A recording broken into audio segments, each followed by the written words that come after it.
Hello everyone, this is Pastor Dan of First Alliance Church, and I'm here with Marty Paler, and he's my guest today.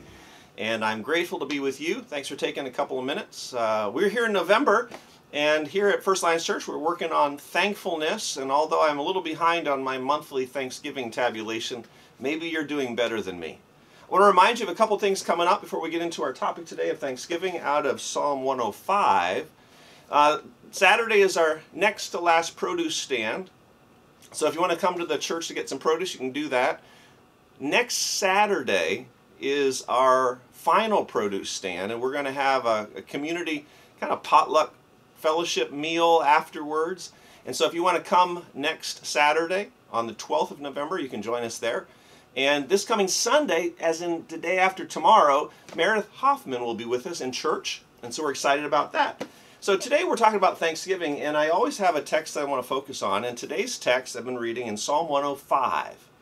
And Psalm 105 reminds us that God has been active in our past.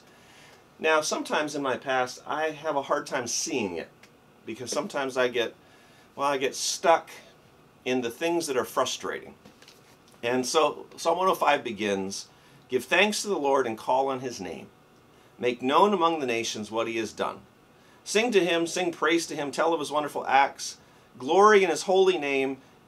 Let the hearts of those who seek the Lord rejoice. Look to the Lord and his strength. Seek his face always. Remember the wonders he has done, the miracles and the judgments he pronounced. O descendants of Abraham, his servant, O sons of Jacob, his chosen ones. Remember the wonders he has done."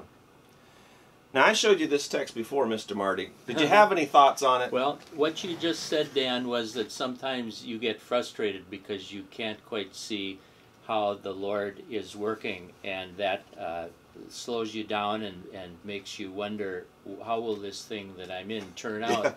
Yeah. And I'm like you and you're like me. We've all been in that situation, and then we've seen how we've come through, and the Lord has been faithful yet again. Mm-hmm. And I was reminded, and I looked it up as Dan mentioned what he was going to talk about, I was reminded of Psalm 136, which starts out, "Give thanks to the Lord, his love endures forever." And then the psalmist talks about how the Lord did this, and then he says his love endures forever. Mm-hmm. And he says the Lord did that, his love endures forever. It's such a good thing as we remind ourselves how we've come through difficult times, mm-hmm. to remind ourselves that in the one that we're in right now, we can give thanks to him, his love endures forever.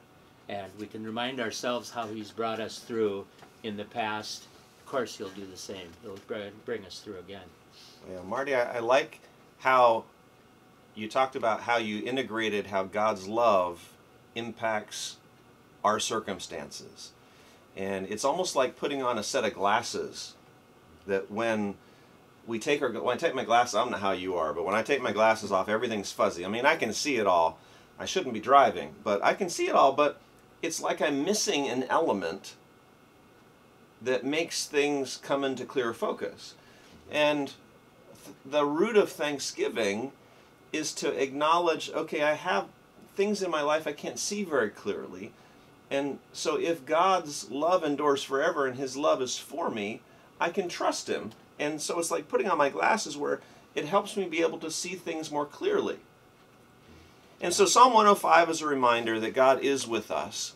And I hope that maybe this week you'll ponder some about your past and how God has been with you then, and he'll be with you in your future.